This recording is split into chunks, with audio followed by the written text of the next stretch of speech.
got a disk too slow error. Hold on. That is no good.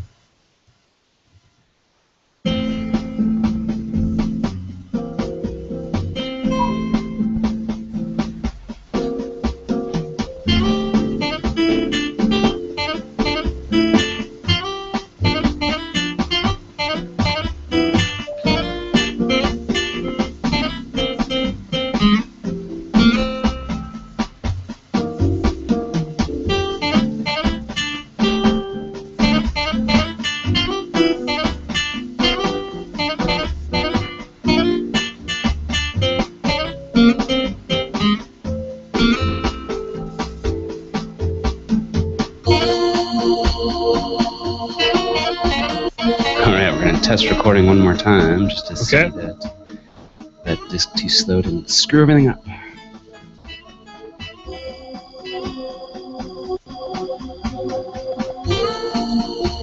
Alright, we're going to test recording one more time.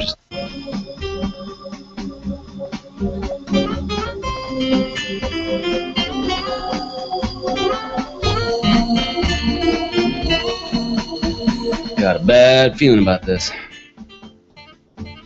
Why? Just because of the disk thing? Yep.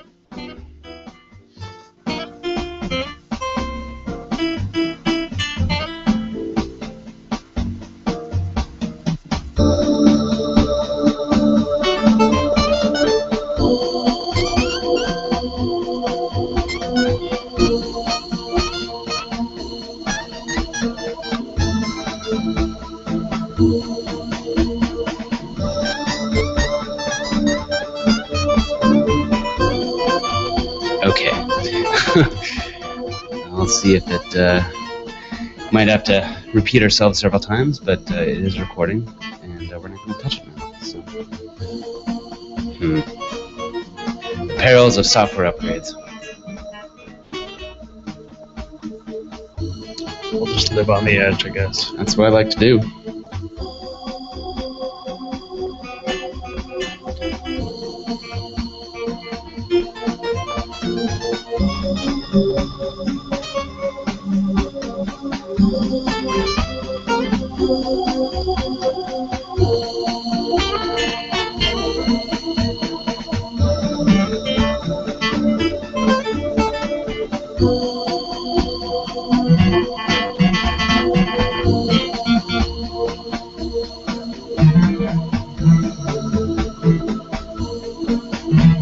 So much longer to go.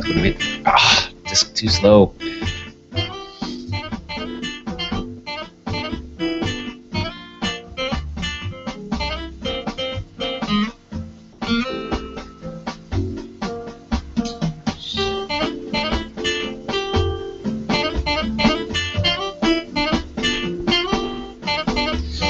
Well, what do I record this on?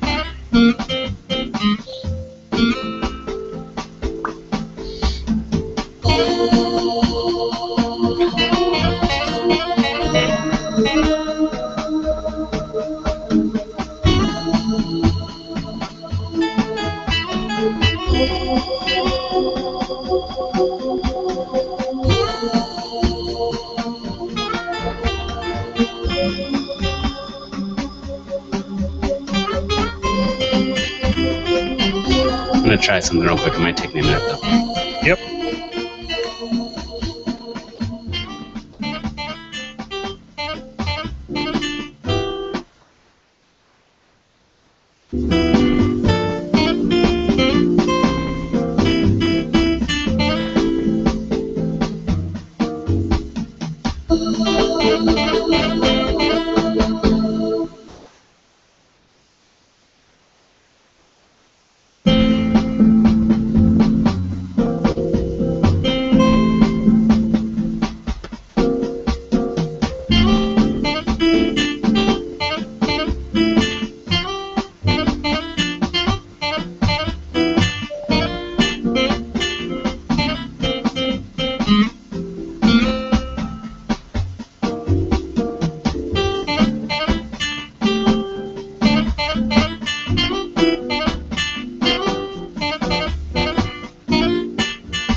All right. Okay, that's good. Let's see if it's... Yes, it is going. Okay.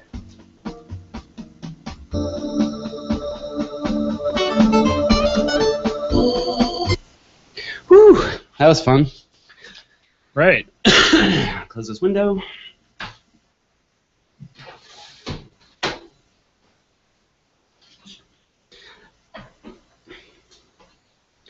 Nothing like having to scoop up or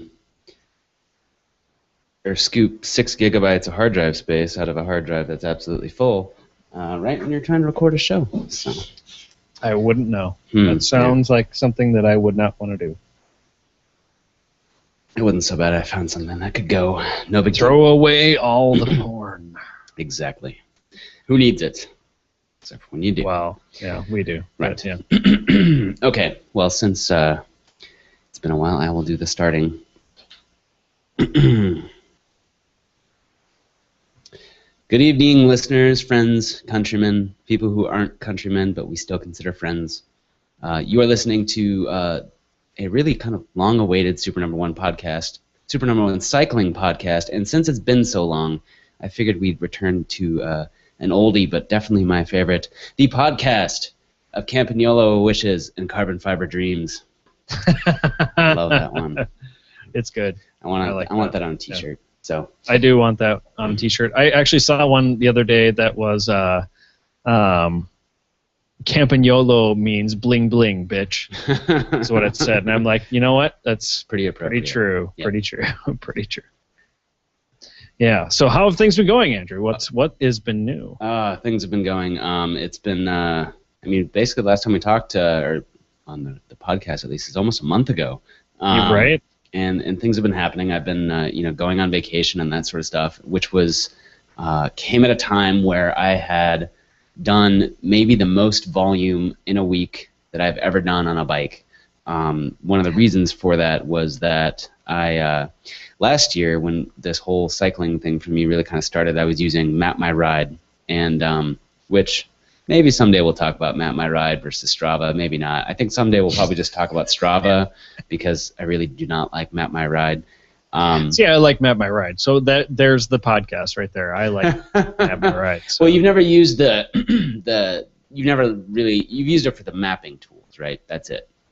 Yeah, well, because I do not have a smartphone. So right. As soon as I get a smartphone, we will discuss the pros and cons of both. Exactly, right. And there's several reasons I don't like it. One is because there's ads all over the place, and their website's a horror show compared to Strava's. But the other reason I don't like it is their customer service sucks. And a few other things, but we'll save that for an episode. But anyway, sure. The reason I'm talking about Map My Ride is because last year and this year they had a challenge during the Tour de France. And where you'd get little, digital badges for completing, it was like 100, 250, 500 miles, half tour, full tour, that sort of stuff. And last year, I didn't really think I'd be able to do it. I didn't know, but I was like, that 500 badge thing seems possible. Half tour, no way. But that 500 mile badge thing, that seems possible. Maybe I'll get that. And just as the weeks went on, I kept creeping up on it, and I was like, right. Crap, I'm going to make it. And it sort of drove me to go forward and do it. So it was, like the reason these programs are always so beneficial, I think, is they give you these little challenges to kind of push you forward to get on your bike and do that sort of stuff. So anyway, right. Return to this year, and of course they have it again. And one of the things that last year I didn't really, wasn't even close to getting, but I figured this year might be a chance, is the first 150 people to get their 500-mile badge. You'd get this, Map My Ride Tour de France jersey, a jersey that I would never ever wear, but you have a contest and there's free stuff, and I'm like, damn it, I'm gonna do it. And so things just sort of fell into place nicely with the time of year that it was. Last year I rode up to my parents' house, which is anywhere from 120 to 130 miles. Fell right on top of the contest, and this year the exact same thing happened where I was going to ride out to my parents' house. So it's like, that, and on top of a couple of the rides I've been doing lately that are both lots of miles, but also ridiculous intensity. So I packed all of this into 1 week, and in the span of 8 days, I rode at least 550 miles, which I think is Jesus. More than I've ever ridden in one block of time. That is a lot for a week. It is a lot for a week. Some of that includes my last Cat 4 race, which was, kind of nice. Nice because it was my last Cat 4 race, meaning I upgraded to Cat 3, so that's cool. But also, the best way to go out as a Cat 4 racer I won, yeah. is to win it. And so I won that race, and that was a lot of fun. I didn't do as well in the Cat 3 race after that, a Cat 3 Fort race after that, but who cares? I ended my Fordham that way in a really nice way. It was fun. They had an announcer there, and my mom was there, so she got to see it, and my wife was there. And, it was fun. So it couldn't have asked for a better race, really. And you had good monster faces from the pictures. I had great monster faces, yeah. And what's funny about that is, my wife keeps. Although with your sunglasses that you wear, it looks a little ridiculous. Yeah. No, it's sort of like Cookie Monster. It's very much like Joy Division being angry. No, wait, not Joy Division. I'm sorry. Miami Vice. There you go. Miami Vice being angry. Dungeons. Yeah. But my wife was commenting even before the whole monster face came up on Facebook that like what is with cyclists? Their mouths always look the same. It's sort of like a cartoon face where like the mouth is open but you can't see their teeth, and she's absolutely right. And then you add on top of that like the absolute pain monster face thing. It's actually very Akira. When people are riding on motorcycles, it's either all teeth. Yeah. Or no teeth. Or it's no teeth. Yeah. Exactly. Or it's pretty you can guess from the podcast noises what that means. It's either like a gaping mouth or a clenching mouth of like where you're filtering bugs through your teeth. Right. So that was the racing part. But for the Mount My Ride thing, so I came after my races that bumped me over to the 500-mile thing, and my rank was 99. And so I was well within the 150 people, but I don't think I'm going to get their stupid jersey because they haven't sent me a message saying, you won a jersey, and so I'm like, screw you guys. And it's probably going to be because even though they say you can use other means of recording your data, like Garmin's, of course, there's probably a little tiny Strava flag in the GPX, and they're like, oh, screw you, you don't get a jersey. Oh, you Strava? Oh, yeah. Screw you. Yeah. Even though I crushed the competition, so. Well, but here's the thing, though, is that you did get your awesome state champion jersey. Exactly, so, which is a much better jersey than a. I'm sure that's better than Matt My Ride thinks I'm cool. Exactly, and really for me the victory is doing it within the confines of their competition, and I don't actually really want the jersey. And if I get it, maybe we'll like. Use it as you don't want the Map My Ride one. Okay, yeah. I was going to say, you don't want the state champion jersey? I'll take it. I've been wearing that puppy. But no, like the Map My Ride one, it's like, if I don't actually get their jersey, fine. I know that I actually did it, and that's fine by me. And if I do get this jersey, I don't think I'll ever wear it, and so I'll keep it for, like, if a guest comes and they need a cycling jersey to use, or maybe we'll use it as a prize for someone on the show. Who knows what we'll, use it for, but that's good too. I don't think I'll ever wear it.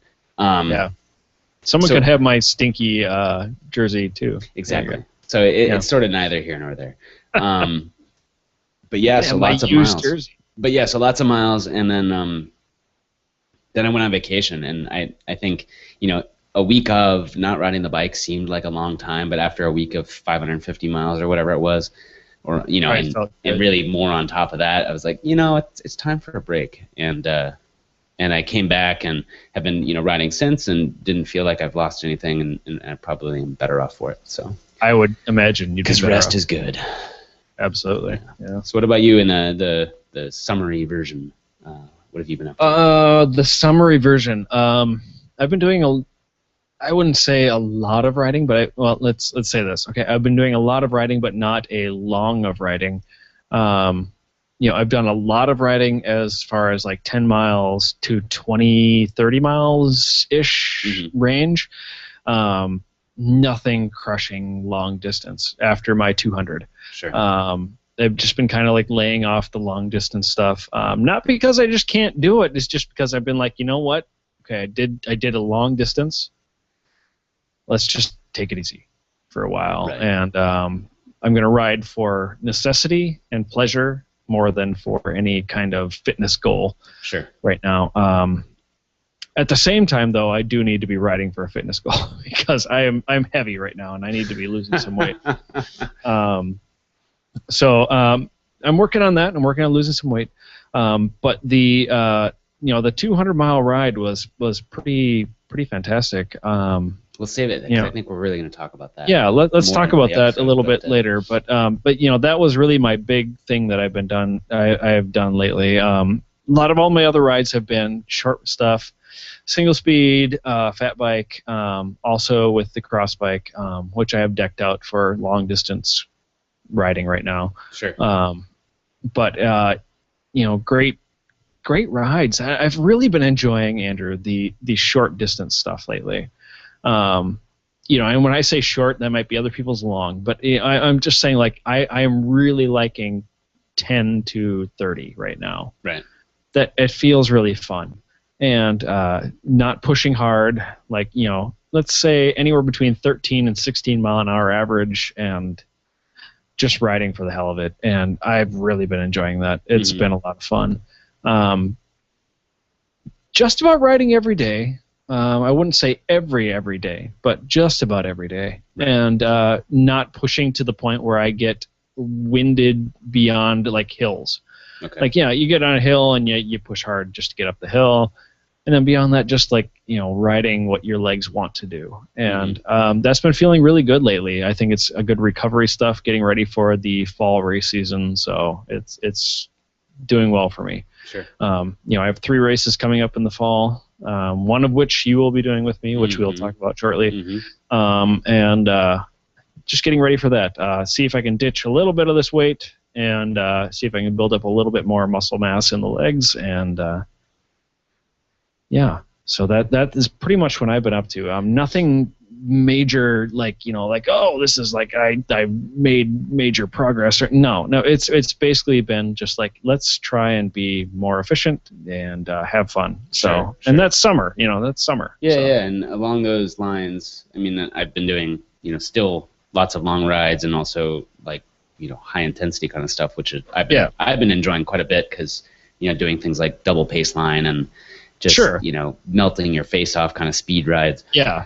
Those are fun, but the slow. Whereas I've been doing, like, solo, like slow but, like, stupid long. So right. Yeah. Right. But in terms of, like, the absolute casual kind of riding stuff, the fun thing that we've been doing lately is one. I'm super proud of my wife because she has started commuting to bike commuting to work on her bike. So that's awesome. And a couple of days we have commuted together, but typically what happens is she gets up way earlier than I want to. She rides her bike to work, and then sometimes we'll ride home together, which is fun. That's awesome. When I don't piss her off and she starts yelling at me, which is apparently very hard for me to do because. Well, that's Andrew. You have a bike. You have a nice bike. Okay, you put it into the lowest gear possible, and you just spin. No, I know. Of it. That's all you do. It's just like you just got to keep your mouth shut. Yep. It's a hard thing to do. But so that's been very cool. I'm very happy that she's starting to do that. And that's been good. But the other fun thing we've done is, in addition to doing the work commuting, we've been doing a lot of riding around for things like going out to dinner and stuff. Because there's a lot of restaurants in the neighborhood. Several of them. There's several lakes in the city, in Minneapolis and St. Paul. Actually, just Minneapolis. That each have like little restaurants on them, and some of them are like fried seafood kind of stuff, which is right next to our house. And but the sea salt. The further ones away where you need to get up on a bike if you're gonna get there in any reasonable amount of time, is so much fun to do because you can it's a nice day out, go on a short 10-mile ride, super casual, take the bike paths, go to dinner, have a couple beers, come home. You don't need to worry about parking. You don't need to worry about having too many beers. I mean, you should worry about having maybe too many, but but it simplifies the matters, and all you got to do is bring a bike lock, and really all we do is just lock our bikes together and keep them somewhere nearby, and it's just fine. And so that's been a lot of fun. We both have enjoyed it. We've been riding our bikes to, like, when we go to dinner at her parents' house, we'll ride our bikes up there rather than taking a car. It's only 2 miles away. It's just it's so much simpler. The way city living should be, because so many things are close together, and unless you have to carry all kinds of like stuff, might as well hop on Unless your you bike have to and do carry like a entire briefcase full of lead. It's like, Right. you And can. I know there's the people that are going to argue like, whoa, why don't you just get a big trailer for your bike? And it's like, yes, that's true, but come on. No, trailer, no. I'm taking no. the middle road. I can here, see. the I middle can road. see doing like 2 panniers, but Yeah. that is even that is stretching. Yeah. And if you have a Burley or something, then multi-purpose the Burley. Okay, that makes sense. But Yeah. Then carry your wife on the Burley. exactly. Right. Good training. But yeah, so that's been a good progression in sort of our lifestyle and also our activities that we do together, because she her riding has grown substantially really since we've moved into our house and the weather's gotten nice and that sort of stuff, and so I see a good progression there. And Fantastic, because I know more. that when we had her down here last fall, and she did the ride with us, that it ended up being like 25, 30 miles, something like that. She was not happy.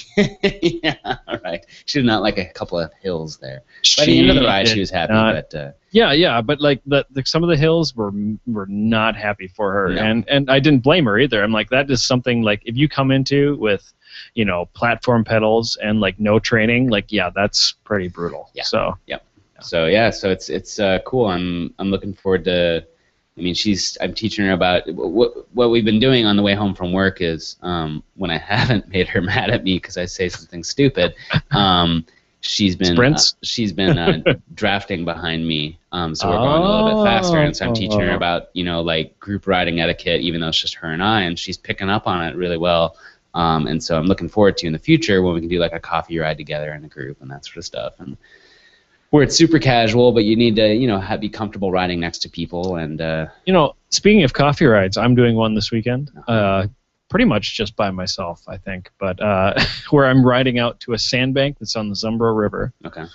Going out there with a camping stove that I built out of a beer can, and I'm going to make coffee on a sandbar right next to the river. So Nice. that's going to be pretty fun. Yeah, Nice. I'm going to like Nice.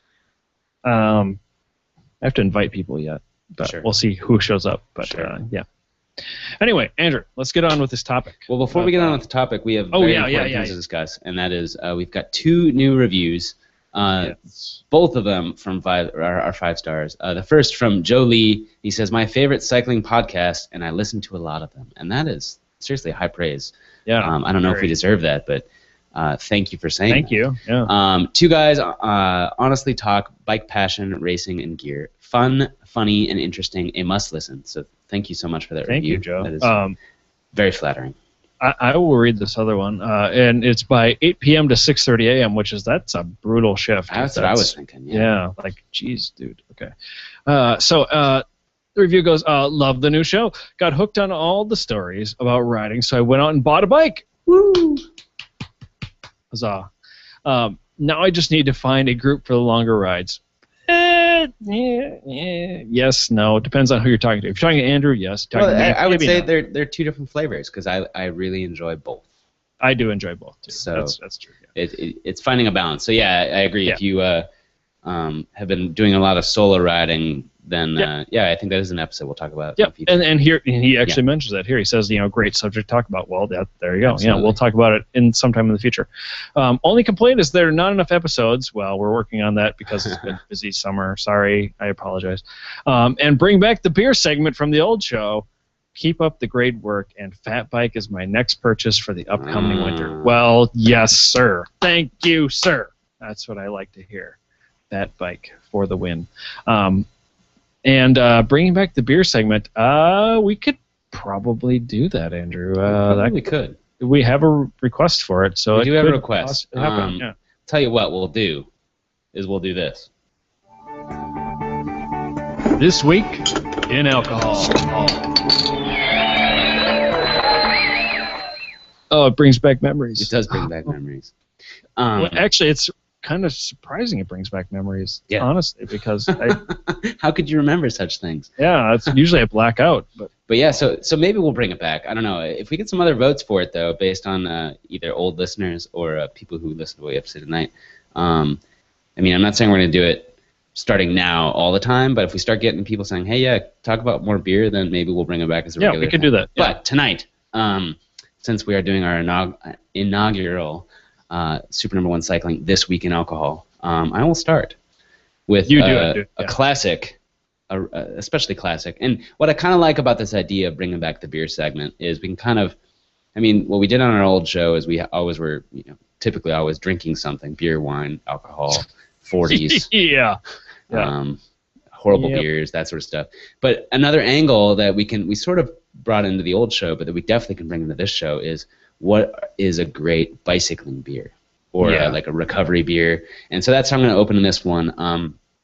This I think is one of my, sort of in a class of favorite beers in general, just for when I go into a liquor store and I can't find anything I want. This is sort of an old standard, but it's also great for a post bike ride beer. And when I'm looking for a beer post bike ride, which is pretty much every bike ride, I'm usually looking for something that is crisp, refreshing, not in super intense flavor, not super intense like viscosity, nothing weird, no sours, no Belgians. No super duper IPAs, something simple. I mean, I'm talking even Pilsners, lagers, those sorts of things. And so on the upper end of the flavor scale, I would go with Sierra Nevada's Pale Ale. And it's an excellent beer. You know it, you love it, you've had it a million times, I'm sure. But what I like about this beer is that it's got a little bit of hop. It's a hoppy pale ale. It's pretty hoppy for a pale ale. Exactly. Honestly. Yeah. So this is definitely something on the higher end of flavor country than I would go, or that I would turn towards after a long. It's up in the high moors of flavor. Exactly right. But it's still crisp and refreshing, and not super heavy, and not something you sip. It's something you can have a couple gulps in the shower when you're having your post bike shower. Shower beer is an important thing. Shower beer is fantastic. It's the best beer in the world. It really is. So Sierra Nevada Pale Ale. It's let's see, made in Chico, California, all that jazz. It doesn't say the alcohol content, but it's about 5%. I think it's somewhere. I think it's actually somewhere like 6.5. But maybe it's a little heavier than we think. That's the thing. 5.6. There it is. 5. Okay, 5. Yep, so it is a little heavier than I expected, but no, it's perfect. Great pale ale. Really, any pale ale will do. I think for the most part when it comes to like recovery beer. But I again really like something light and fizzy, and I shocked my father-in-law when I went into their fridge when we were living there and grabbed one of his special export lights. And he's like, "What are you doing drinking that?" I'm like, "Hey, recovery beer." And because and here's what I told him, and I wasn't even thinking about it. It was kind of funny after I said it, but I think it may have insulted him, but it wasn't meant as this. But I said, "Hey, it's fizzy, it's got alcohol, and it tastes like beer." There you go. I mean, that's kind of what you want after a long bike ride. Yeah, Sierra Nevada is better than that, but it is better than that. But that's sort of the level of things that I'm looking for, because you don't want anything to punch you in the face after you've been punching yourself in the face for several miles. So that's very true. And if I had to pick a beer, I don't have this beer in front of me right now, but if I had to pick a beer for this inaugural, This Week in Alcohol bike edition, I'd have to go with one of my favorites for biking anyway, which would be the portable bike refueler known as PBR. Mm-hmm. I'm a big fan of PBR. A lot of people say, "Oh, it's hipster beer," blah, blah. I don't care. It tastes good. As you said, Andrew, it's fizzy, it's light, and it's refreshing. Right. As long as you get some alcohol. And it's got a little bit of alcohol in it, and it's fine. So I am a big fan of it. Like, just go get a tall boy of that.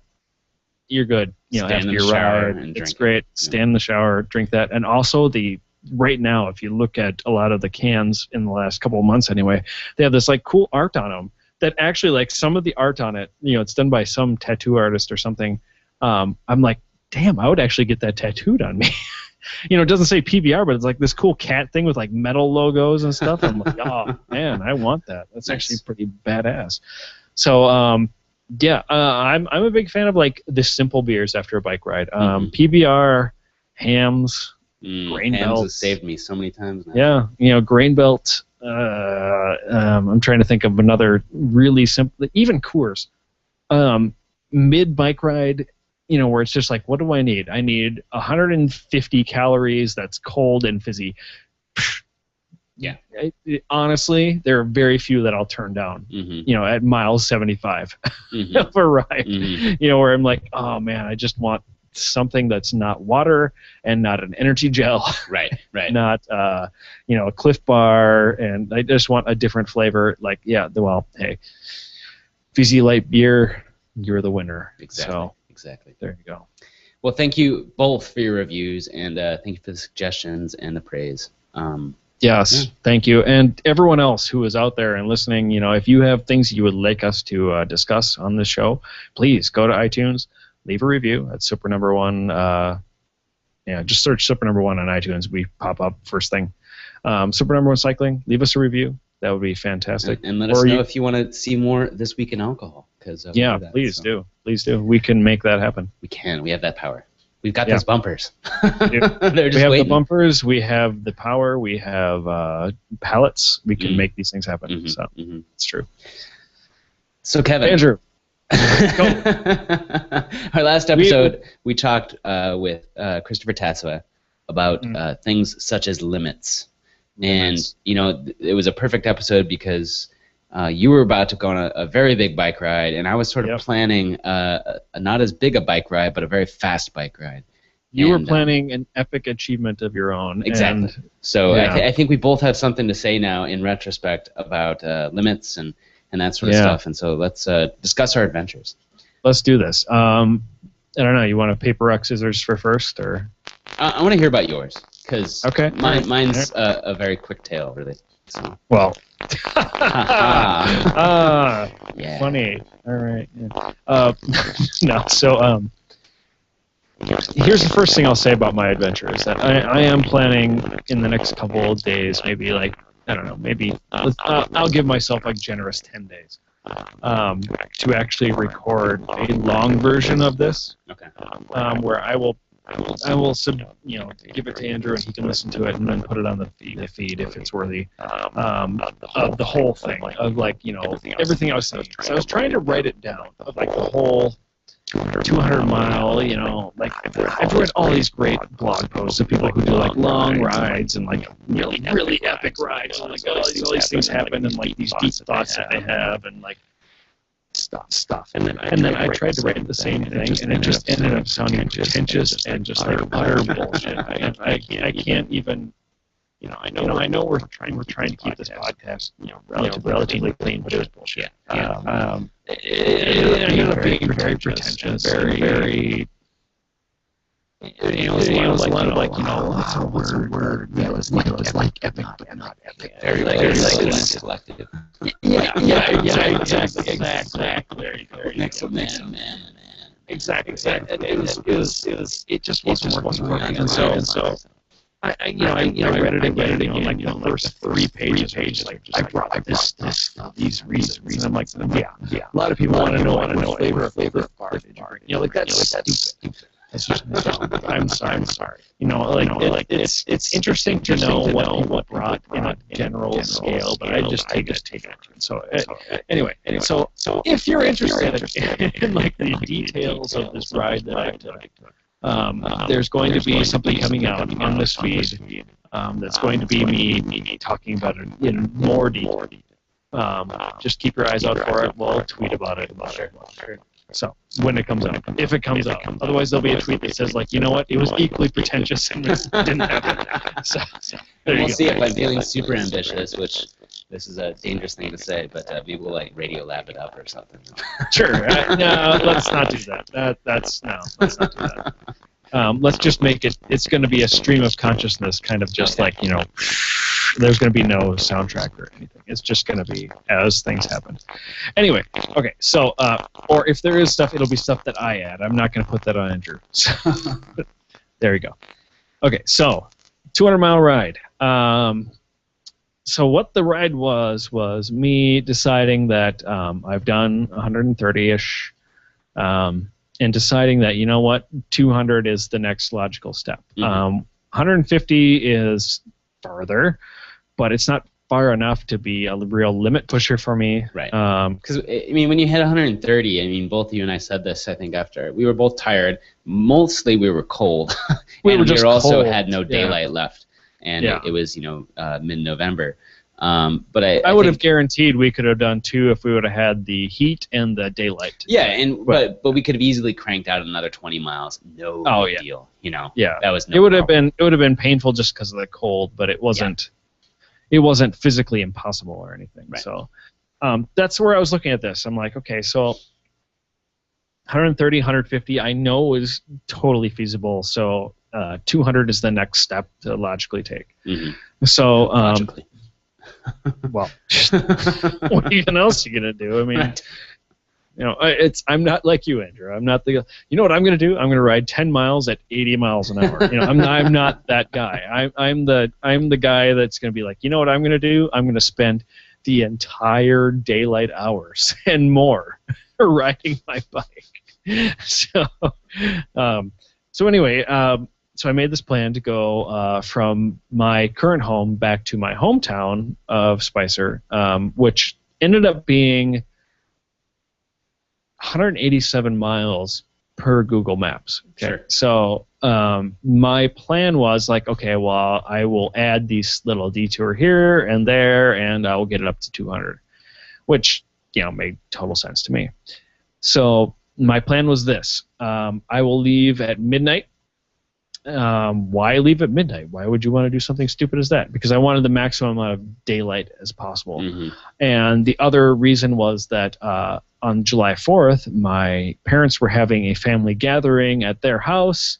That was a lunch / brunch, or not brunch, but like lunch mid-afternoon snack thing at their house. And there's going to be a bunch of family there. And I'm like, well, I'll try and hit that at the same time. Sure. So that was the goal. Like, try and get to their place mid-afternoon. That was the goal. So that's why I left at midnight. So as far as like bike went, cross bike, I did put a front rack on it, which I had some, like, do I really want a front rack? And after having it, I'm like, I would never take that thing off. Oh, man.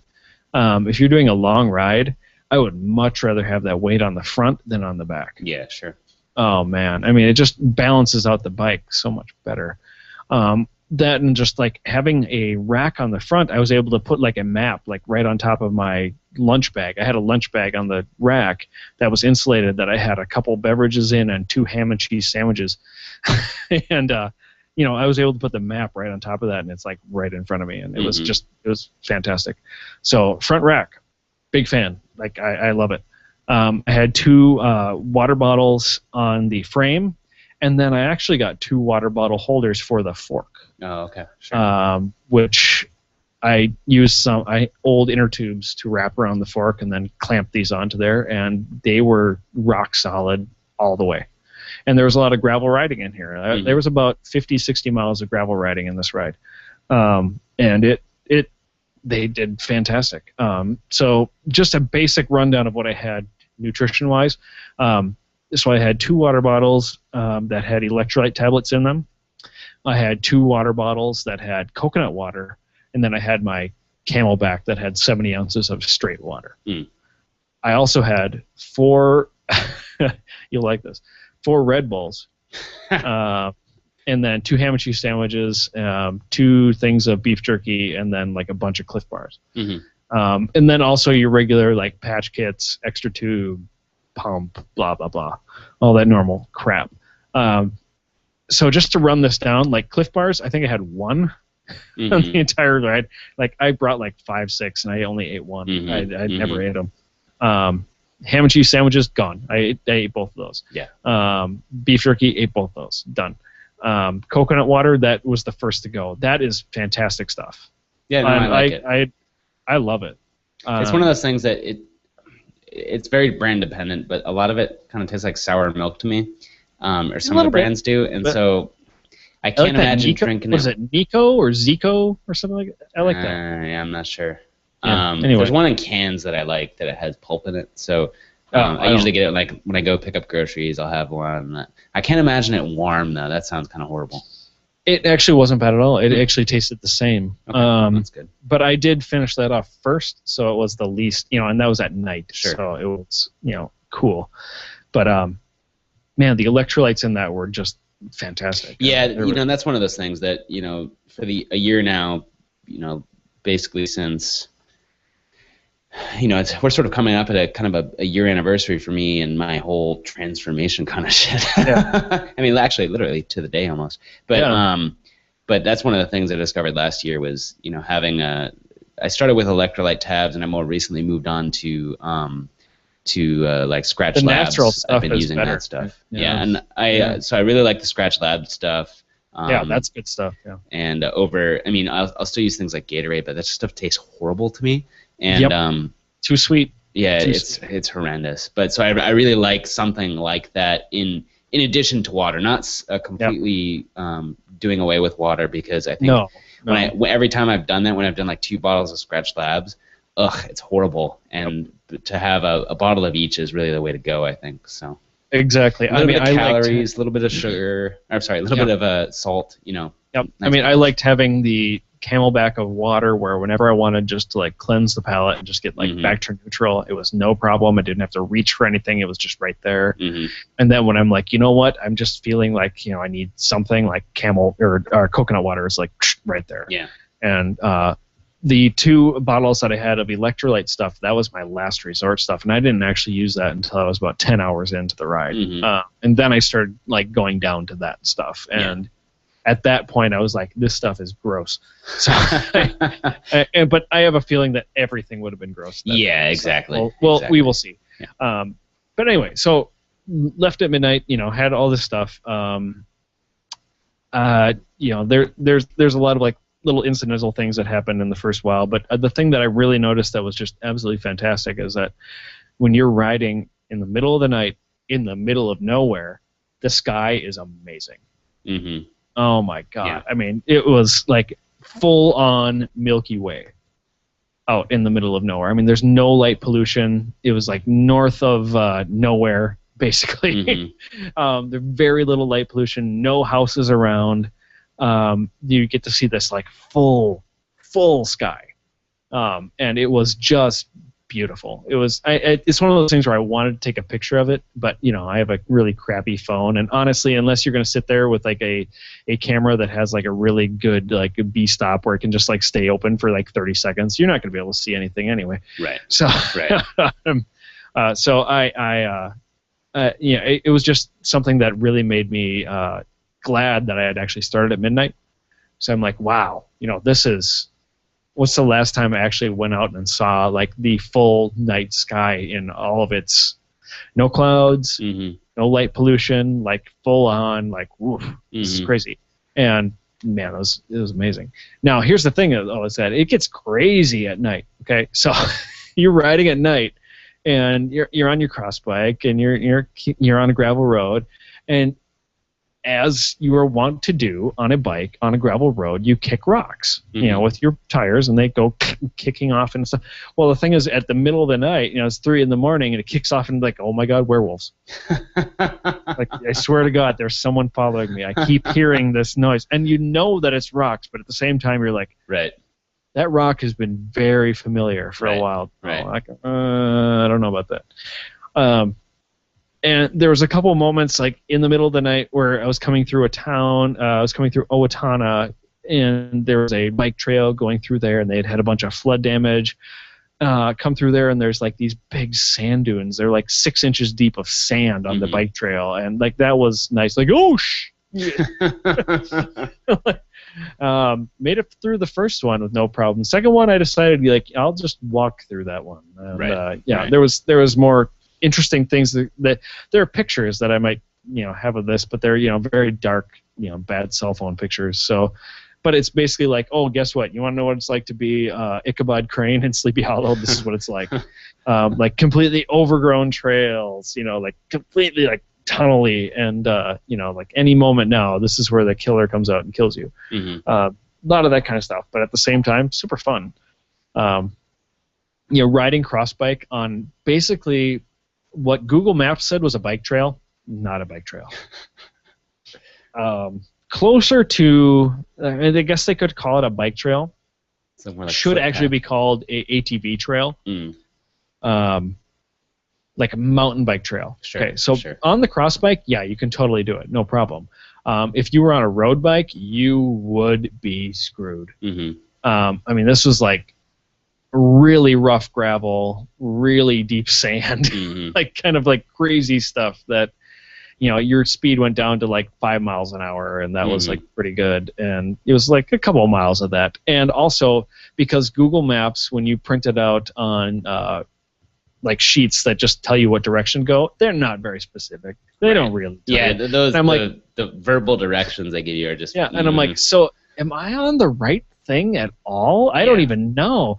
And so luckily I brought a GPS with, and I was kind of like tracking it. You know, if I got what I thought was lost, I would look at that and then I'd be like, okay, so I am right. I'm going in the right direction Sure. anyway. We'll just see if this, you know, I knew north and south, but I'm like, am I going to at least connect to the road they want me to go to Right, next? So, right. so got through the night. There's this awesome trail that goes through the Sakata. It's the Sakata State Trail is what it's called, but it goes through Sakata State Park. And that trail is just beautiful. There's all these like awesome like walking paths that go off either side, water, bathrooms, whatever you want.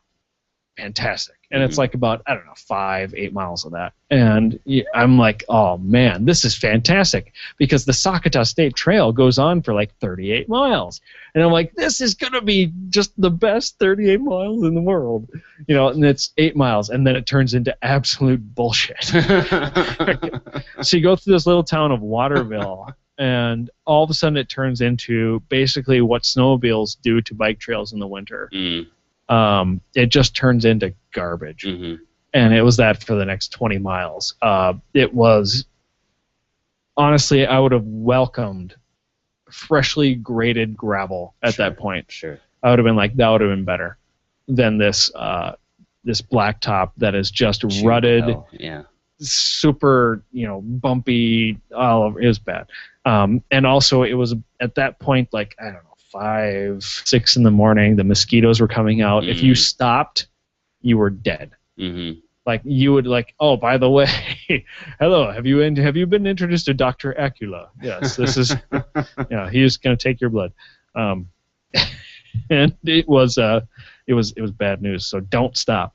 And then when you get out into these cornfields and stuff at the same time, in those same times of morning, you'd stop, and it would be just covered in these tiny little flies. They like go into your ears, like all it's. You know, so it was a great incentive to keep going. Yeah, right. Don't stop, because if you do, you're going to regret it. So you get through these parts, and after I got through most of the heading west section, then I started doing more of a north section. And the Google Maps failed me after, it was like maybe 30 or 40 miles after St. Peter, which goes through the Minnesota River Valley and stuff. And there was a lot of hills in there. That was pretty tough.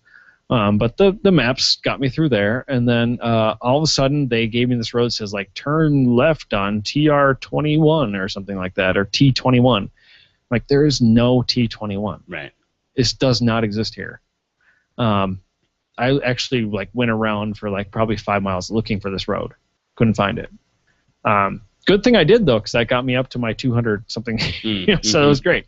But yeah, went around looking for it, couldn't find it. So I used my little GPS thing to like just find the nearest town. Went up there, bought a map, and said, you know what? Google Maps, you can just go straight into my pocket and be gone forever. That's done. We're done with you. And decided at that point, I'm just going to take, you know, the roads that, you know, look like they're going to take where I want to go, and no, I'm not worried about Google directions anymore, which worked out perfectly. It was great. The roads that, you know, I just naturally took that were on the regular road map were nice shoulders, nothing that wasn't bike friendly. It was all great, so no problems. And that was the one break that I took. That break was probably about 20 minutes. I bought a couple waters, refilled all my water bottles, ate one of my sandwiches, sat down, looked at the map to figure out what's going on, listened to some people try and sell a used car. I don't think they sold it. But anyway, and then I went on. Shortly thereafter, I was just riding and just it was really getting to the point at right about mile 100 and like 185 or something like that. I was out of water again on my Camelback because I hadn't refilled that when I stopped before. I just refilled my bottles, and there was a Lutheran church, and I remembered someone from the Inspiration last year saying like, "Oh, by the way, Right. churches are churches and cemeteries. Right. Go there. They always have a well. You just refill your water there." And I'm like, okay, we'll see if that's true. Yes, it's true. So back to Lutheran church. Went back there, refilled my water bottle, got eaten alive by mosquitoes, and then, I guess that was my payment. I had to pay in blood for water. Right. That's how it goes. Water into blood. It's the whole Jesus thing. Or blood into water. What? I don't know. What? Crucifixion stuff. There's blood beverages somewhere in there. Yeah. Yeah. Anyway. But got back on the bike, and at this point the wind was like really howling, and it was like maybe 15, 18, 20 miles an hour, somewhere in there. And there was a point where it went like the road just went straight into the wind, and I like almost started crying. Yeah. Almost. Like my eyes were actually like, I'm like, you have to be kidding me, because I was having to shift down all the way low, like not all the way low, but I'm like shifting down like where my average speed was now 7, and like it was slow, and I know I'm close. I'm recognizing the roads from my hometown area, like we're really close. Don't slow me down now, and yeah, here's where you slow down. So it was very interesting how your emotions, like, all of a sudden just, like, kick in at this certain point where you're like, oh, this is awful, this is horrible. But eventually, you get through that section, keep riding, made it to my destination with about 13 hours and 45 minutes riding time. I think it was, like, somewhere around, I want to say 15 hours-ish. Of total time. I stopped and took a lot of pictures, and like I was not like hardcore all the way. I stopped for like a couple of minutes here and there to take a picture or just to like look at things and things like that. So there was a lot of like rest time, honestly. One of the things like that I was kind of amazed by is I showed up and I'm like, made it. 201 miles was my total. By the end of the day, I would ride another 5 miles just to get over to where I was going to sleep that night. And then I was also just thinking about it. I'm like, I could easily do another 50 on this. It made me sad because I was tired, but I wasn't done. Sure. I wasn't wasted. Now, part of that, I have to say, is Red Bull. Which when I release my, or when I do my long-winded version of this ride, you'll hear all about Red Bull. That stuff should be illegal, but man, it's crazy stuff. I'd never tried it before, and yeah, it's too bad it tastes terrible. It does taste awful, but man. I mean, it's basically like, how would you like a liquid Jolly Rancher that's full of cocaine? It's like that's basically what it's like. Oh my God, crazy stuff. Anyway, so but yeah, I mean, I got to the end of the ride. I'm like, I could actually do another 50 on this and not be hurting. Like I would still be, that's fine. Like that night when I was just chilling out. Didn't really have any sore muscles, didn't really have, and the next day I was like, I'm a little stiff in the knees and, hips mostly, but sure, nothing too bad. I mean, I could walk around. It wasn't like I'm incapacitated and can do nothing. It was pretty good. So that's what kind of led me to this point where I am right now, where I'm going. So 200 was a challenge. Challenge I've conquered now and gotten past it. So now what's, sadly and happily, what's the next one? And I'd actually be very interested to see what our listeners have to say about this, because I'm thinking of one or two. The one that was suggested by Christopher Tesla was 200 miles fat bike. Honestly, I look at that and I'm like, I have no doubt I could do that. I'm very certain I could. It would probably take 18, 20 hours, but yeah, I could do it. Right. Like, I'm not worried about that. It'd still be a challenge though, because I would choose a hillier route than what I chose this last time. But then I look at the next one and I'm like, well, 200 miles fat, that's challenge. But what would you rather do? 200 miles on a fat bike, or how far can you go on a fat bike? Sure. So that might be my next one, would be like, okay, you have as many hours as you want to go until I'm just like, I'm done. And this is kind of a Arrowhead 135 challenge, honestly, when I think about it. It would be, okay, yeah, not dealing with the cold, but just dealing with when are you done riding a bike? Right. You know, like I when don't you say screw it, you throw it on the ground and you're like, done. Yeah, I don't want to do this anymore. So that might be my next challenge. I don't know. I'd be interested to see what our listeners have to say about this. You know, should I do something that is a little more tame, 200 on the fat bike, or should I really just, put myself into absolute harm just for you people to hear about? How long again is PvP? Is that like 900 miles or something like that? 1,200 kilometers, something like that. I don't know. I have a friend who's doing it, so it's or long, wants to do it anyway. Yeah. I mean, they just him and another friend of mine, they just did the what was it, the 300-kilometer brevet sort of thing, right? Yeah, and so that's at what, 189, something like that, Sure. miles. Sure. And they did it in a good time, and they were happy with their time. I was thinking about doing it, but it was the week right after my 200. I see. Okay. And I'm like, 2 in a row. And right. That when you do those things, man, you need a lot of crap. Right.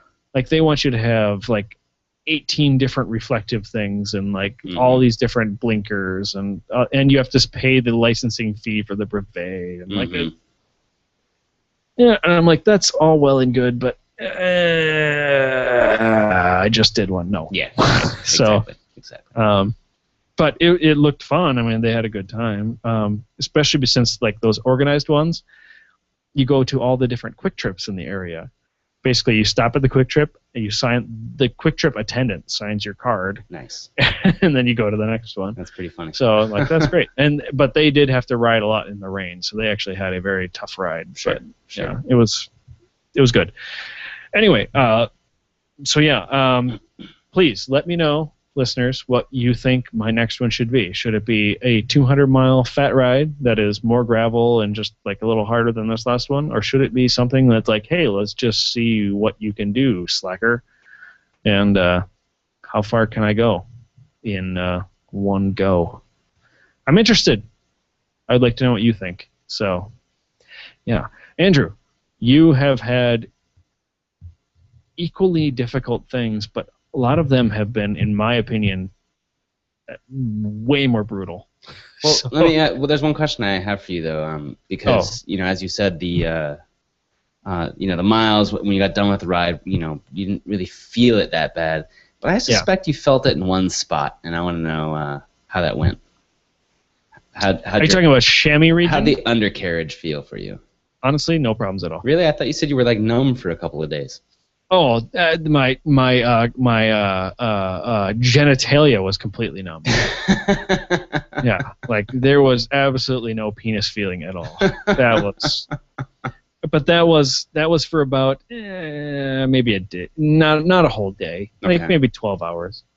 That was completely numb. Like there could have been like the most amazing sexual experience in front of you, and I'd have been like, sorry, this ain't happening, not happening. And I don't know what that was. I don't think it was a ill-positioned saddle or anything else. Like I didn't have any kind of chafing thing going on or anything like that. That was all perfect.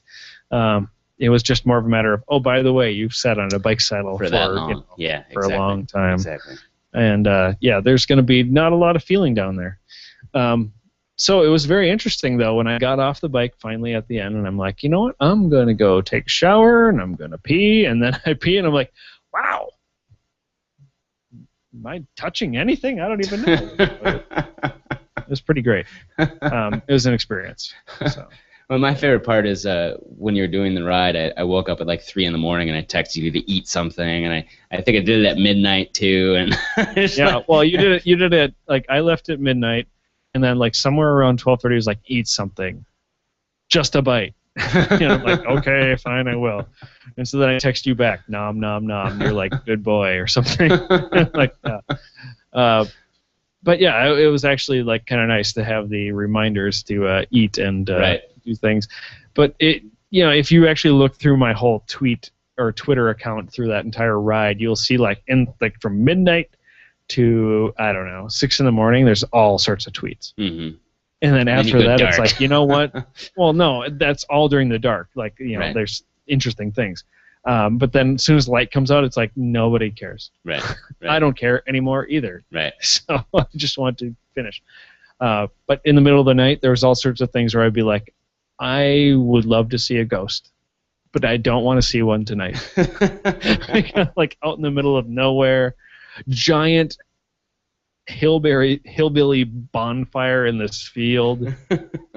I'm not even kidding. It was like 30 feet by 30 feet bonfire in the middle of a field. No people around it, but it was like 3 in the morning, and I'm like, well, they must have gone to sleep. Mm-hmm. Or they all burned them, and then they went to sleep. I don't know, but it was very warm, even from the road, and it was quite a ways away from the road. So it was very large fire. That, and then I saw coyotes. I mean, there's all sorts of interesting things. Mm-hmm. So, very good. It was an interesting adventure. And also, I don't know if you'd call them, no, they're not partridges, but grouses, grease, I don't know what you call them, field hens, I don't know what you call, but they will scare the crap out of you they do. when you're riding right next to them and they all decide to go take off. That kind of gets your attention big time. Yeah, like, oh, okay, hi, I was just thinking about Metallica, and now I'm thinking about you. Very good. Anyway, Andrew, you have had exciting fast race adventures. So my big ride was to repeat a ride that I did last summer and that you and I did last November, which is riding from Minneapolis to my parents' house, basically over to where Kevin was riding his ride, which ends up being anywhere from 120 to 130 miles. And I basically had two goals for doing this ride. One was to do it as fast as possible, and the other was to do it without using bike paths, with the exception of the Greenway in Minneapolis, which is just a nice way to cut through, a main swath of southern Minneapolis. And the reason for that is... So you did not take the loose line this time? Nope. Okay. Well, what you and I took was the Dakota Rail Trail. Was it? Okay. Yeah, which is that was super boring, and I would never do it again. Yeah, it's a nice trail, but it's just a rail trail, and it's flat and straight forever. It's also a false flat the entire way. Yeah, that too. So I wanted to avoid that because I've over the last year, have learned a lot of really good routes to the west of the cities, and I knew that one of those takes me almost all the way to like the Hutchinson area, which is where we started picking up on our last time we did this ride. Much nicer roads, and I was like, okay, I can find a way to link those two up and do it without taking trails, and also that would be a good way to sort of increase my time a little bit, because you can go fast as hell on the rail trail, of course, but then you have to negotiate your way through Hutchinson, and I was wondering if I can go a little more north, because it'd be a much more straight shot, and if I did it right, I could stop at 50 miles and then at 100 miles and then at home, which is sort of a good pacing for when I need to refill on food and drinks and stuff like that. And also, the route's still not perfect, and so the next time I do this or we do this or whatever, I'm going to change it a little bit more, because I had to do a little bit of route finding along the way, which kind of slowed me down a little bit, and I had to do a little bit of backtracking south, which I was going west and then north, which was a little annoying. It was fine, but in the future, what I can do is go a little more north, and then you're always sort of in sight of a town in case something goes wrong. Yeah. Yep. So you may have to go 15 miles, but you can always see the water tower sort of in the distance. Yep. So that if you need to bail, you can, which is kind of a nice thing to have. Very nice. Yeah. So I will say, from riding in the middle of the night where you're like, I have no idea where the next town is. Yeah, it's nice to always plan your route that you have a bailout. Yeah. Yeah, exactly. And so a lot of the ride I did sort of on feel a little bit. I knew some of the major roads, and then when I hit certain towns, I kind of had to. I made a couple wrong turns that I figured out quickly, but one of the nice things that Strava has done recently that Map My Ride has had a long time is that you can load a route that you're doing. And so every once in a while, I'd pull my phone out. I'd put an approximate what I wanted to do route in there, not knowing if the roads were going to turn into disgusting gravel roads, in the middle of the road, because a lot of the county roads will do that. So I had an approximate route of what I wanted to do drawn in there, and so I could pull my phone out, glance at if I was still on the purple or red line or whatever, and say, okay, good, or turn around and do that. And so that was very helpful. Otherwise, I just pulled out, maps and just said, okay, this road looks good, and I know that road over there, so I can link these roads up. And so I came across a lot of roads where all of a sudden the county road stopped, turned into this weird farm gravel road, so I'd have to backtrack or go south or north, and then. So you actually just wouldn't take the gravel to wherever? No, because A, I didn't know how the conditions were going to be. B, I was on my nice bike. Okay, that'll do. And also just speed-wise, I was going for maximum speed. So. Right.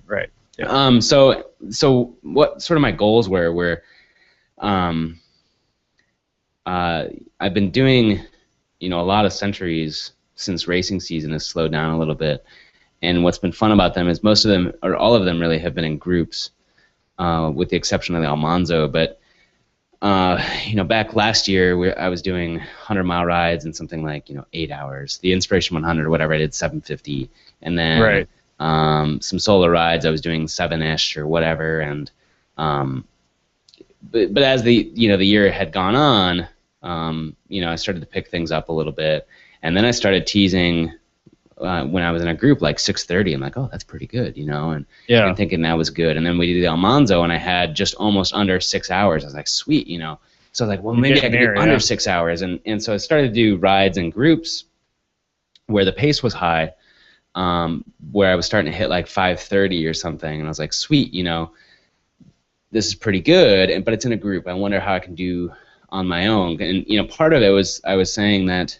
in the group I kind of can't go at the pace I want to. Oftentimes in the group I'm helping set the pace, but not always, and so we'll slow it down. And so I didn't know if I could continue to push the pace on my own, or would I crap out at some point and have to slow down and that sort of stuff. So it was really a question of can I go at the pace that I really want to go at for however many hours it's going to take. 5 plus hours, or whatever. And so starting out the ride, and typically when we do this ride, it seems like we've always got a south-southeast wind, which of course helps.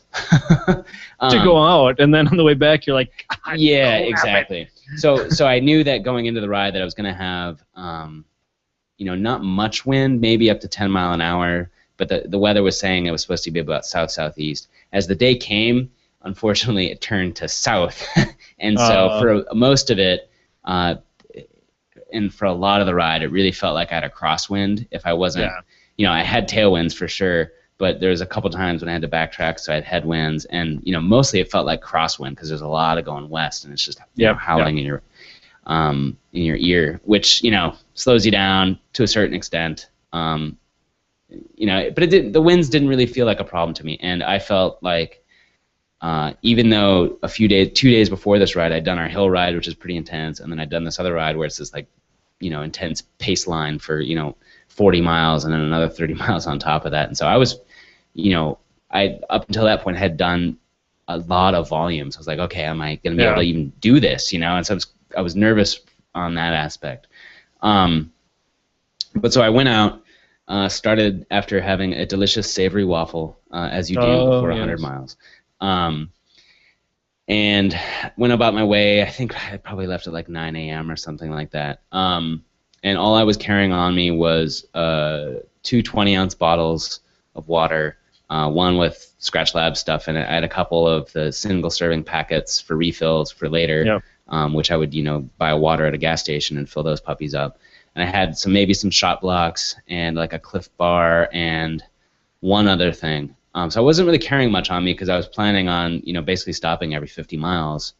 Right. And fueling up the gas station. And it turns out that with the exception of the water, I barely ate any of the food. And in fact, when I hit my 50-mile stop in Watertown, Minnesota, I was like, oh, I should eat this Cliff Bar to put it in now and just get rid of it, and I can stock up here. I had half of it in my mouth, and I took a bite, and it fell out of my mouth and hit the pavement, and I was like, no! Yay! Like, yeah, I don't really. God, like even that one bite was too much.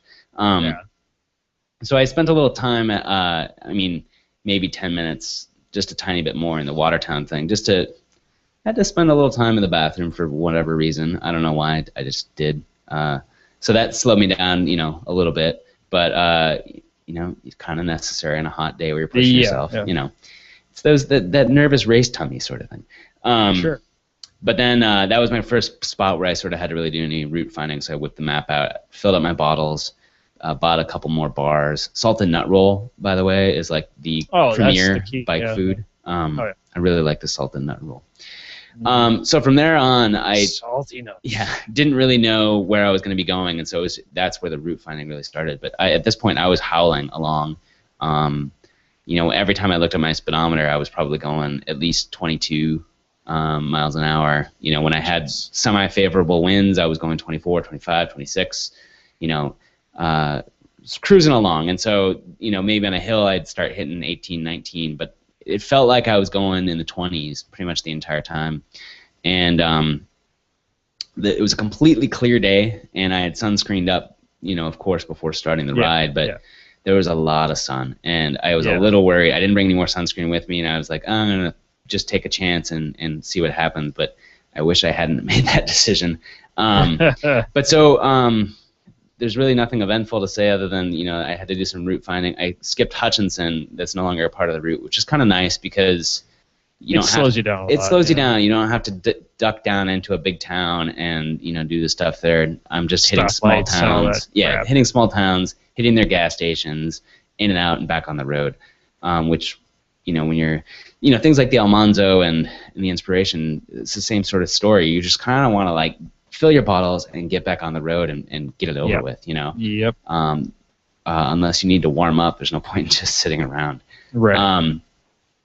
So coming around, mile 80 or whatever, starting to get a little tired of being on the bike. And I've been pushing it, and the sun, I think, was really kind of the major factor in this. Is like about mile 80, mile 90, I'm about 10-ish miles or so, maybe a little bit more to my next stop, and I'm starting to get a little low on water. And I knew I was fine because I knew exactly where the town was going to be, but the combination of the sun and also the extra exertion, I was starting to go through a lot more water, and I think water was becoming a much more important factor there, and mainly due to the sun, I think.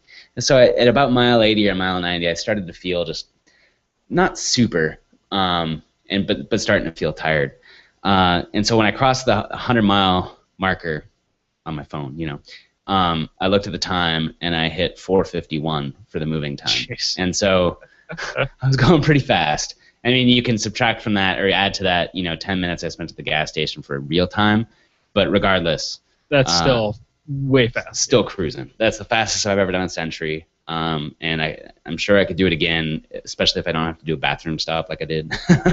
But so I couldn't believe it when I looked at it, because it's just riding my bike, and pedaling and, just kind of in my own little world and having a good time by and large.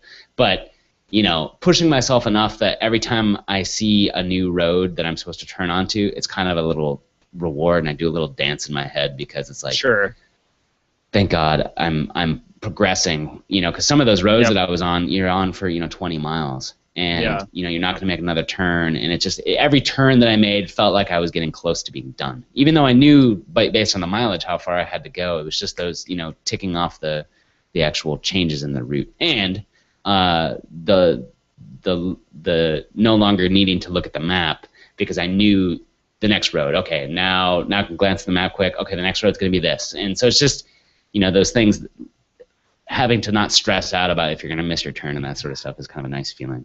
It is a very nice feeling, yeah. Yeah. I can totally agree with that. Yeah, so I appreciate because that. I had a few turns that on my ride I missed, Mm-hmm. Which ended up being for the better for me because it got me to the mileage I wanted to hit. Mm-hmm. Right. But at the same time, it is stressful to be riding along, and then you're like, I thought I was supposed to turn on 365th, and then you're looking and it's like, I'm on 354th. Ah, crap! Like, well, do I turn back or do I keep going? Right. And then you just make a judgment call. I'm like, oh, it's stupid to go back unless there's like some reason to go back. Right. So, exactly. And it's like when I had to make those decisions too, where the road just kind of stopped. I was like, well, I will link up with my old route if I go south, but that'll be into the wind. But if I go north, I don't even know how those roads will continue, and then there's tons of lakes between me and so it's like it's gonna get all screwed up. So I might as well just eat the wind and get on the route that I know and do it that way. And so that's what I did. But like, especially around mile 80 and a mile and beyond, one of the complaints really the only complaint I've ever had about my racing bike is the saddle that came with it. Took a lot of getting used to, and I wondered if it was a break-in thing or just getting used to it, and certainly that's partly the truth. But the other part of it is just that it's not a comfortable saddle. I'd say it might be time to actually use some of that newfound fame of yours and be like, hey, I'm looking for a saddle right sponsors. Yeah. Get so on this. I need to, I think, start exploring that because it's a pressure thing. It's not a chafing or anything like that. It's pressure in your tender bits. And you should probably just be looking at the Brooks. There you go. But, I don't think so. Well, not the leather. I'm talking like the canvasy one. Oh, sure. I'm gonna look at the physique ones, I think, first and see how that goes. Oh, that's right. You ride a race bike. Okay. That's right. Exactly. So that I think is definitely a thing that's in my future is a different saddle because. Yeah. It's fine for 50, 60 miles, but it's the primary contact point, and if that isn't a good point, you're in big trouble. Right. So, yeah. Well, I'll review a product in a little bit, but when they talk about use of this product, they say, if you need to use this product, there's one of two things you consider. A, it's could be just the way you are. B, it could be there's the three things. The conditions, the weather, and that sort of stuff. And C, maybe you need a different saddle, that sort of thing. And so I definitely need a new saddle. But so once I hit the 100-mile point, I texted you and said, holy crap, I'm going fast. And I stopped at the gas station there, and I was starting to feel kind of dragging. And I knew that the sun was a part of it. I was looking at my arm, like, whoa, that's getting a little red. I mean, not like outrageous, but I was getting sunburned. So I grabbed a bunch of water, and I was starting to reach the point where I just wanted to be done with this. I knew I had about 20 to 30 miles left, which is, doesn't really nothing. It's really nothing, but when you're sort of starting to reach that point, it feels like a lot. Oh, yeah. Because then you start thinking about it like 20, 30 miles, like that's really not that far. And then you think about it like, wait, that's like an hour or more. And it's like, oh, an hour? Exactly. Yeah. And so that's I spent an entire Mastodon album. Yeah, exactly. So I spent a few minutes in the gas station. Not really. I sat down just to finish a Coke and fill up my water bottles and just eat something before I got back on the bike, and just took 3 to 5 minutes, just kind of chilling for a second to kind of collect myself before getting back out there. But not long enough where you like get comfortable because you just need to get back out there and do it. So I hopped back on the bike, felt a little bit refreshed, and again was just. Now I'm going mostly north, and so if there's any wind, it's mostly helping me. And so I was flying along at like 26, 28 miles an hour for a good part of it. And, that just felt good. Yeah, when I was finishing mine too, it was like the last 10 miles was all tailwind, and it was. And that pretty nice. It felt so good. But then I hit this stupid road that had all these horizontal cuts in it. So it's just like ka-tunk, ka-tunk, ka-tunk, Yeah. And so like I'm going fast, but the being tired in the saddle and the saddle hurting. And it just kind of really started to eat into me. So I get basically about 10 miles to go, maybe a little bit less. And I get on a very familiar road that I've ridden, countless times. I know the road like so well. and I'm cruising along and thinking, awesome, there's a Strava segment I know about here. I'm gonna crush this thing, and maybe and I wasn't really gonna go attack it, but I figured, if I'm moving at the pace I'm moving now, I'm gonna destroy this thing. And so I was like, cool, stop.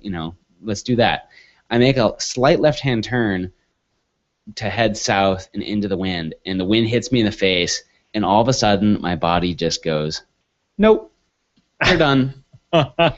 And I just completely cracked, and I just my legs just stopped producing power. I went from 26 miles an hour to about 16 miles an hour. Wow. And I just felt fatigued. Started to feel a little nauseous. I was like, shit. And that's sometimes all it takes is just a wind direction change. Yeah, and all of a sudden, that is it. Exactly. Yeah. And it just kind of had to go to a different place to sort of finish it, really. And it was, I'm coming down this road, and the road just felt rougher than it's ever felt. Every little bump was agony.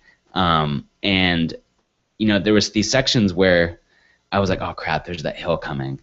And I round the corner, and all of a sudden I'm off the road. I'm like, wait a minute, what happened to that hill? So it's just, you're sort of in this delirium a little bit. Yep.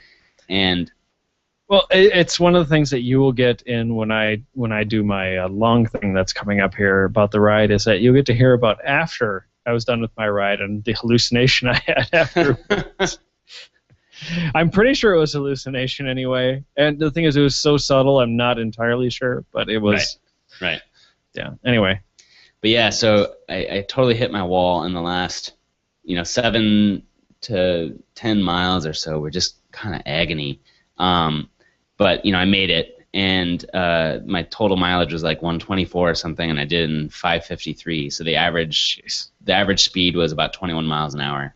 That's fast. So yeah, I met the goal basically of could I answered the question of could I maintain that kind of pace, and the answer was yeah. Yeah. And I could do it better next time. Certainly paying a little bit better attention to sun and drinking a little bit more ahead of the sun, sort of thing, and reapplying sunscreen would have probably helped quite a bit too. So those are the two things: the fluid consumption and the sunscreen. I think that kind of leaded to me, cracking at the end there. That was the amazing thing for my ride, is that normally when I do a century, and this is cyclist talk. It may gross some people out. Probably not. But normally when I do a century, I'll pee maybe once or twice, Mm-hmm. and generally it is not very clear. Mm-hmm. This time though, with the 200, crystal clear pee the whole time. So I don't know what it was. I don't know if it was coconut water or just being able to choose my pace and choose it more wisely. I don't know what it was. Yeah, but sure. It was pretty fantastic. I was pretty psyched. I'm 150 miles of clear pee. This is amazing. Yeah, mine was decidedly not clear. And in the past, and oftentimes still, I have kind of erred on drinking too much, and so that which is the better side to be. Well, it is the better side to be, but not so much. Provided you're getting enough salt anyway. Not that you have to pee so constantly, because that's irritating. That slows you down, especially if you're in a race or something like that. And I've found more recently that I've learned how much. I've gotten better at learning how much I need to drink and how much I need to eat, which turns out was a lot less than I was doing. My fluid consumption for myself needs to go up. Mm-hmm. It was about right for this last one, but it does need to go up, and my food consumption down. Yeah, right, exactly. I don't need 5 Cliff Bars. 2 is plenty. Yeah, and especially if you have gas station stops too, it's a couple. Get some beef jerky, a bar and a shot block stick, and then that's good for 50 miles. That's too much for 50 miles, honestly. I'll maybe have the shot block stick, and then I would just have one thing for backup, basically. Yeah. But yeah, so it's you can pretty much I'm to the point now that I can pretty much carry all the food that I need in a jersey pocket for 100 miles. For sure. Yeah. Definitely. Which is been a nice thing for me to realize, and I don't know why I didn't have this in my head when we did the Alonzo, but for some reason it was just still in my head of, used sort of last year's thinking for the inspiration. It's like I bring this stupid frame pack on, and fill it full of stuff that I don't need, and it's just like I don't need it, and you never know until you've done it a few times. So, the stupid thing is that like I've done this essentially, gravel support centuries are done, Anyway, so when we do the inspiration this time, it's very different. Well, it'll be very different too. Like this upcoming inspiration 100, I'm going to be writing like basically what I'll be writing is food in my jersey pockets. Yeah. Camelback, big bottle of coconut water, and then probably just tube and pump and patch catch. That's it. Yes. I'm not even doing Camelback. I'll do 2 bottles of water and hit the gas station. Or if I can have a lovely wife sitting in the parking lot of the gas station to hand me 2 bottles, I'll do that instead. And, but you can't do that, dude. That's breaking the rules. There are no rules about that. You sure? That's self-supported. Self-supported means self-supported. As long as she's at the gas station, you're cool. That's right. Exactly. Yeah. Self-supported just means you're on your own. You're in trouble. Well, it was actually the thing that I had found out is that as long as everyone can get the same materials at the same spot, it's cool. Yeah. Sure. Like if she was like 40 miles in and gave you stuff like on the side of the road, that would not be cool. Yeah. Then it's a problem. Yeah, no. But no, she's at the just saving me the time of going in and buying crap, so I can just pass her 2 water bottles and put them in my cage and be on my way. That's what I want to do. So, yeah, perfect. Yeah. So that's my plan. Because I'm not carrying more than I need, because I'm tired of doing that, and I'm tired of the frame pack and all that jazz. So my goal for the inspiration is fat bike and sub 8 hours. If I can do that, I'm pretty happy. So, speaking of which, we have the lake lined up. So. Superb. I could use some floating after this race. That's right. So what else? Yeah, I'm pretty happy with that. Speaking of inspiration, I am currently shopping. This really has very little to do with the inspiration, more to do with cross bike season or cross race season. But I am shopping for a cross bike right now, which I will hopefully have. Mid-month, because that's when the season starts, but also it would be great for Inspiration 100. So, yes, well, it'd be good for you to get into the cross biking stuff because, well, you'll do well. So, well, we'll see. We will see. But what will help you do well is probably a product you want to talk about. I do. Let me grab it so I can actually talk about it with things. All right, there we go.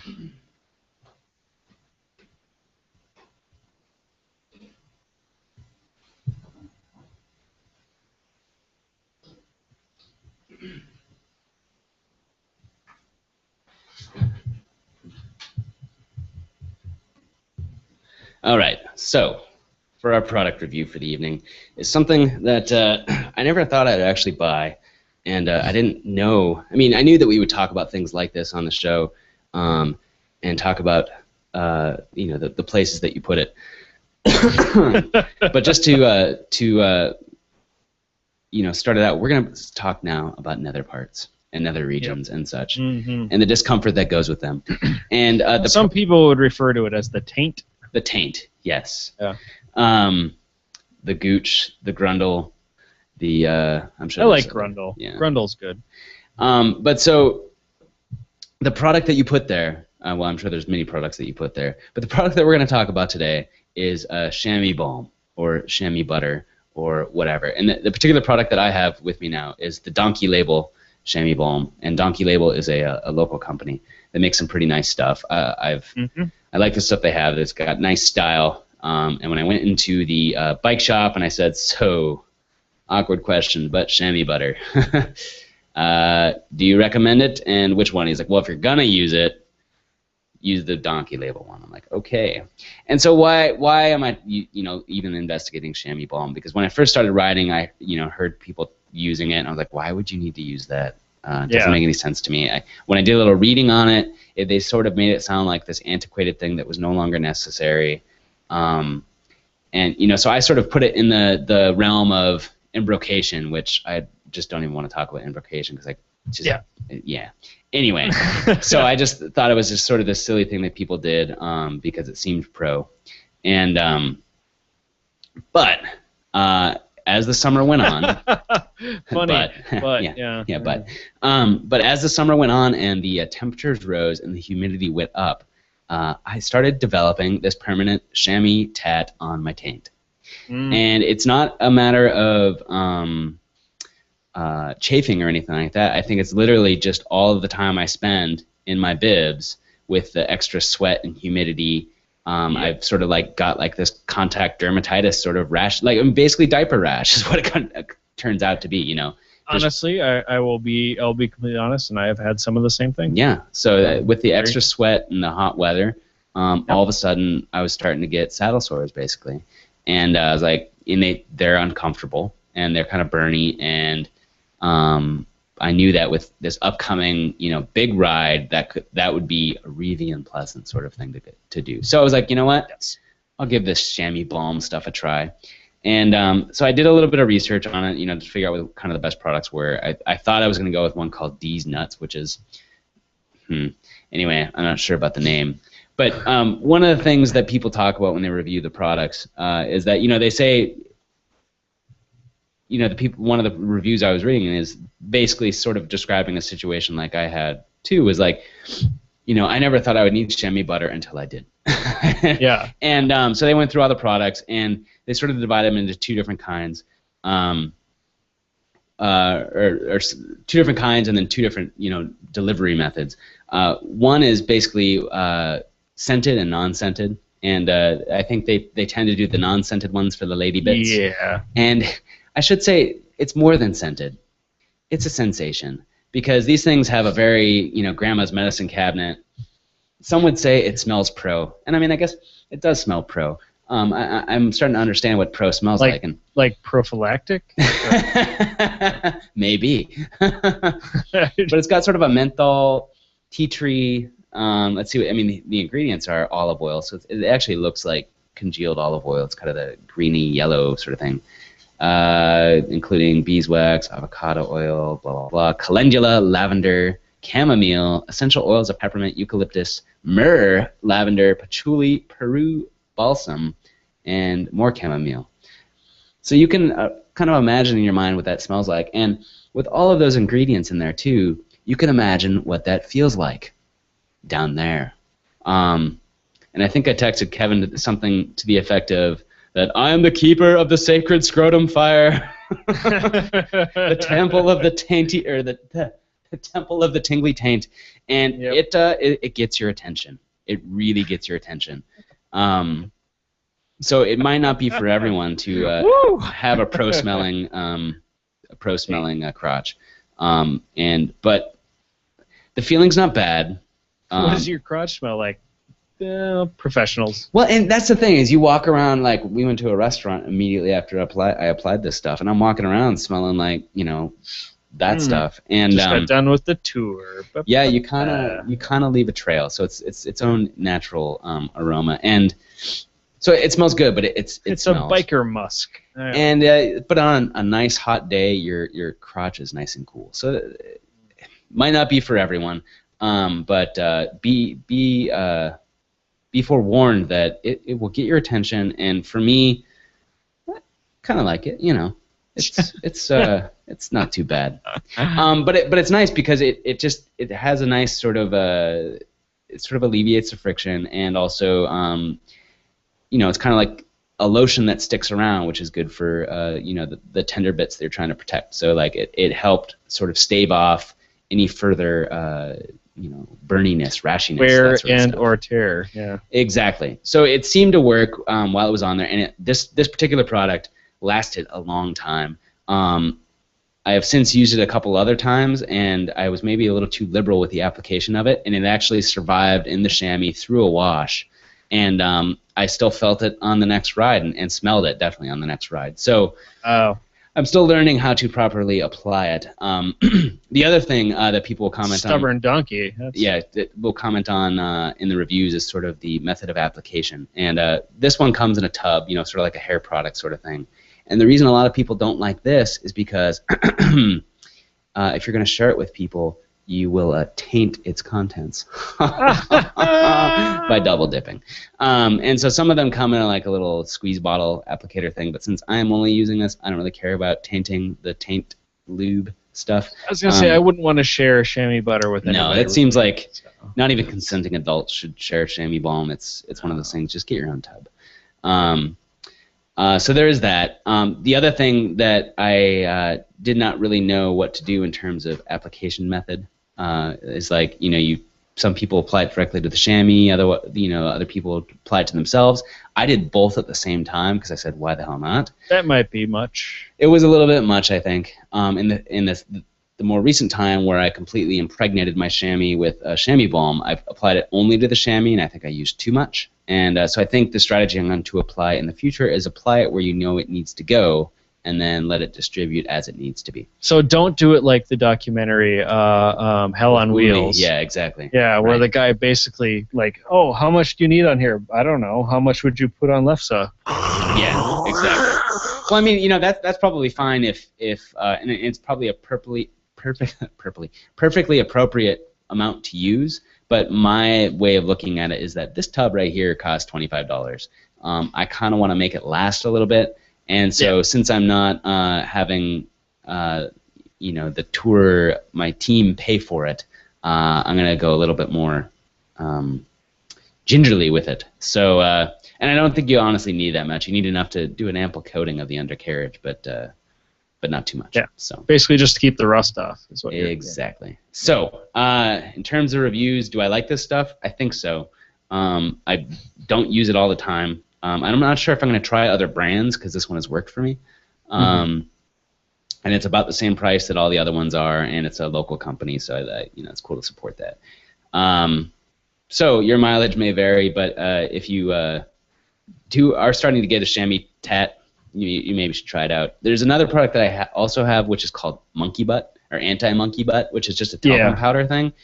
That seems to work relatively well, too. It's supposed to absorb moisture and reduce friction and that sort of stuff. But I think this stuff, I haven't done enough experimentation with it. But this stuff is easier to apply because, like, talcum powder, it's not a powder, sprinkle some in your hand while you're standing in the bathtub so it doesn't get everywhere, and, like, smear it on. And I don't know. It sounds like clumping and gross. It sounds like awful. And when you put your bibs on, it kind of gets everywhere. So just go with the balm stuff, and I think it works better. So, and it smells pro. Sounds better. Right? So, right. So check it out if you need it. Awesome. I have no products to review this time, but I will have next time. I will have products that I want to talk about. We're getting into fat bike season. So as we are entering also cyclocross season, and there will be products coming up because honestly, the tires on my fat bike are balls. They suck. They're awful.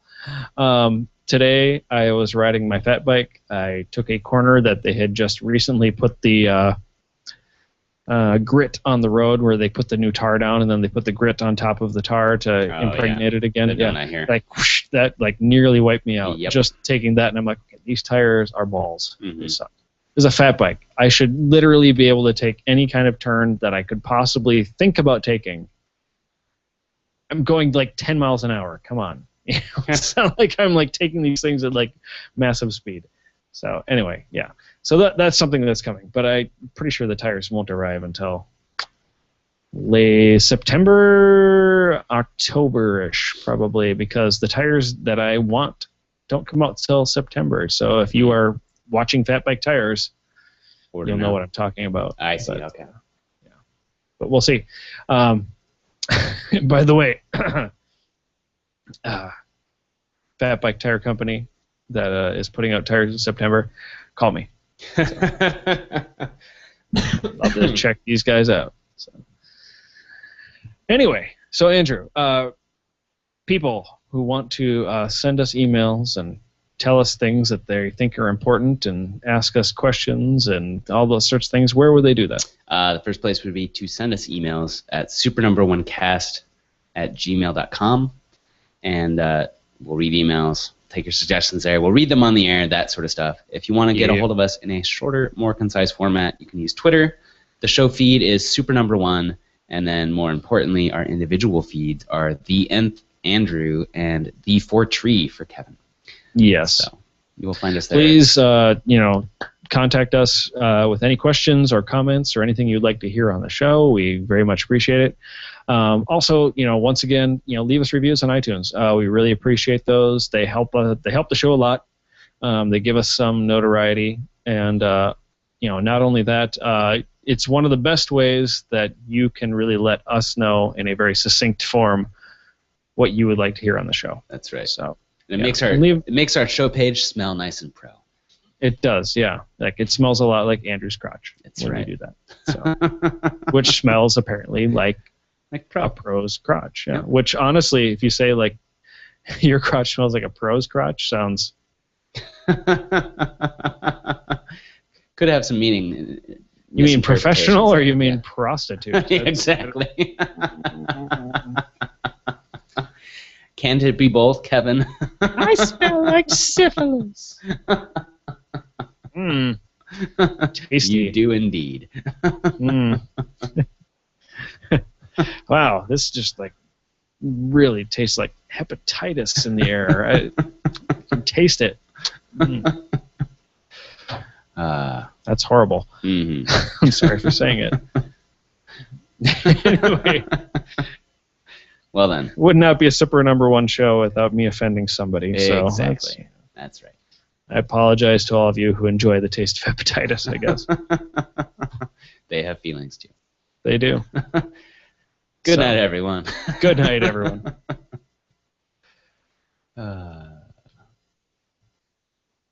Never know how to end those shows. It's like it's sort of you the might best as well just spot. insult somebody. Just leave it there. Yeah. It ends itself. It does.